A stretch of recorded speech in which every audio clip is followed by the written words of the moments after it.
it's Beth at A Chorus Line, and we are super excited that you could join us for another session of our dancer series. And we're super excited to have Priscilla Pope, who's one of our local residents and pre-professional ballerinas.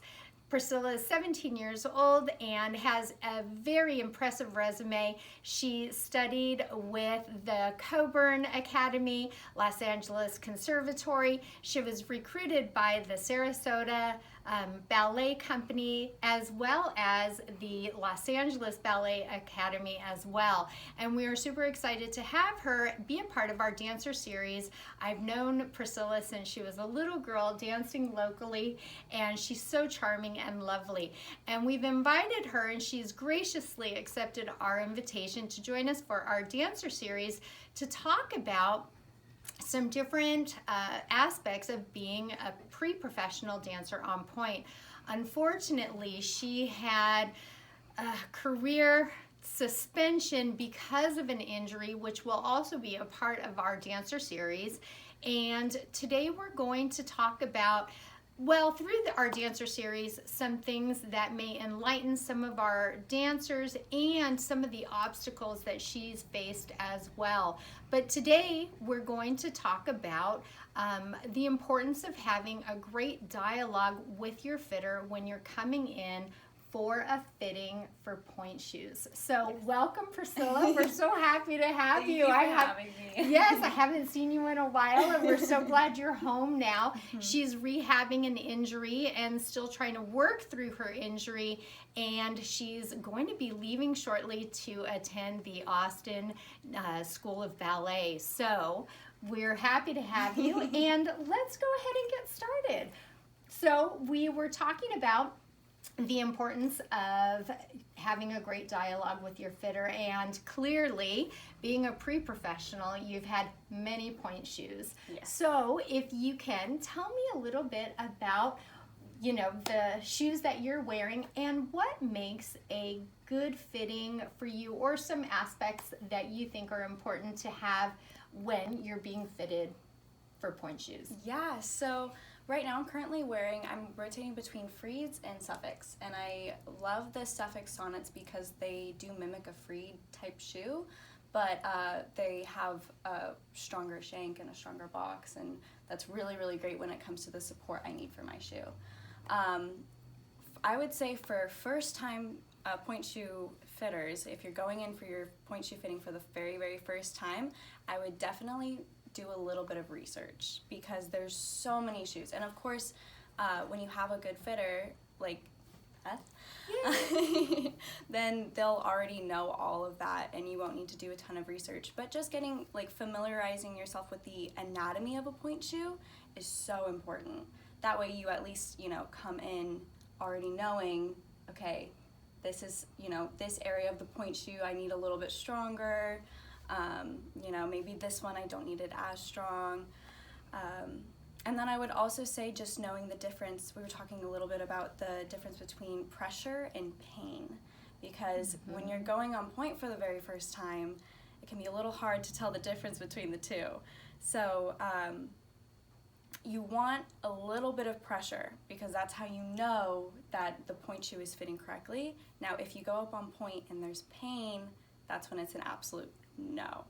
You don't want pain.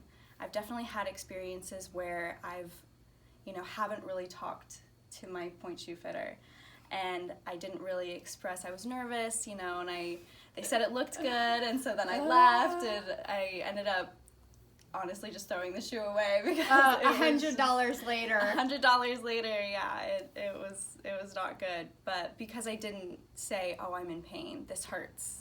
And so I think it's really, really important to express to your fitter, you know what, this just doesn't feel right. And if you, you know, tell them exactly what's going on and exactly what it feels like, they can accommodate, you know, all of your needs just by changing the shoe or maybe changing the size. There's so many variables that can affect a pointe shoe. I think here, when we're fitting shoes at Chorus Line, we have such a relationship with our, you know, our kids that are coming in, and even for our new students coming in who maybe haven't shopped with us before. You know, I really try to create an environment where it's comfortable and we're really having an open and really honest dialogue about what it is that they're feeling, because it is important to really discern between pressure, which is equivalent to support, and pain, which is a sharper, more like tighter, painful feeling, as opposed to just a really tight hug for your feet. Exactly. And, to also make sure that your foot's not buckling underneath the shoe as well. And you're right, because a good fitter, which I think I am, will listen to that and adjust it either in the width or change other aspects of the shoe. Definitely. So, I do think that it's important, on both ends to have that really open and honest dialogue. In contrast then, so obviously you would say having a better dialogue would be something you would encourage new students as well as, returning customers to have.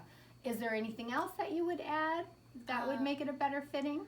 I would definitely say, even though you can't really roll through the shoe in a fitting because, you want to preserve the point shoe for if you don't want that shoe, I would say trying out all of the positions up on point. I would say, go into fifth, go into parallel first, just really try and get as good of a feel of the shoe as you can without, breaking the shoe or softening the shoe, just because that's so important. And then also really making sure that when you're up on point, you're in the correct alignment. If you're rolling to the side, you can't really get a good feel of exactly how the shoe is gonna fit. So I would say really just, as much as you can.